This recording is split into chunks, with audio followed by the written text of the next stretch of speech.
रामकृष्ण हरी माऊली ज्ञानेश्वरी अध्याय 2 ओवी क्रमांक 163 ते 165चा अभ्यास आजच्या व्हिडिओमध्ये करण्यात आलेला आहे.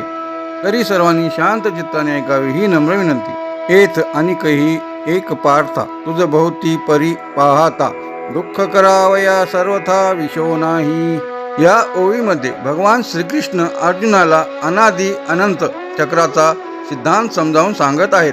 ते अर्जुनाला उद्देशून असे म्हणत आहेत की हे अर्जुना, अनेक बाजूंनी विचार करून पाहिला तरी या युद्धात किंवा मृत्यूच्या बाबतीत तुला दुःख करण्याचे काहीच कारण नाही. कारण जन्म व मृत्यू हे दोन्ही अटळ आहेत. जेव्हा व्यक्ती जन्माला येतो तेव्हा त्याचे मरण निश्चित असते असे भगवान श्रीकृष्ण अर्जुनाला समजावून सांगत आहेत.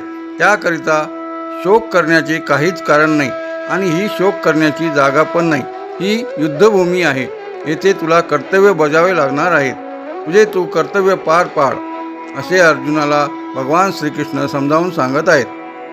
घे समजते ये भूते जन्मा आदी अमूर्ते मग पातली व्यक्ती दे जन्मलेया. या ओळीचा अर्थ असा होतो की भगवान श्रीकृष्ण अर्जुनाला समजावून सांगताना म्हणत आहेत की या जगातील सर्व सजीव सृष्टी म्हणजे प्राणी मात्र जन्माला येण्यापूर्वी अमूर्त असतात. अमूर्त म्हणजे काय? म्हणजे त्या व्यक्ती व्यक्त स्वरूपामध्ये नसतात. ती अव्यक्त स्वरूपामध्ये सृष्टीच्या मुळाशी साठलेली असतात. परंतु जेव्हा त्यांचा जन्म होतो तेव्हाच ती व्यक्तीला विशिष्ट रूप प्राप्त होते. थोडक्यात सांगायचे तर आकार येण्यापूर्वी आपण निराकार असतो असे भगवान श्रीकृष्ण अर्जुनाला समजावून सांगत आहेत. तिये क्षयासी जेथ जाती तेथ निभ्रांत आणि नव्हती देखे पूर्वस्थितीच येती आपुलिये. या ओळींचा अर्थ पुढील प्रमाणे.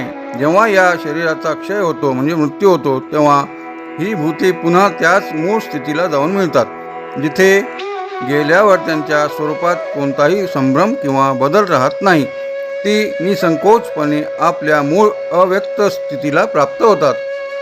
याचा अर्थ असा होतो की मृत्यू म्हणजे नाश नसून केवळ आपल्या मूळ स्वरूपात म्हणजे पूर्व अवस्थेत पूर्वस्थितीमध्ये परत जाणे होय. भगवान श्रीकृष्ण म्हणत आहेत की जन्म आणि मृत्यू या केवळ अवस्था आहेत.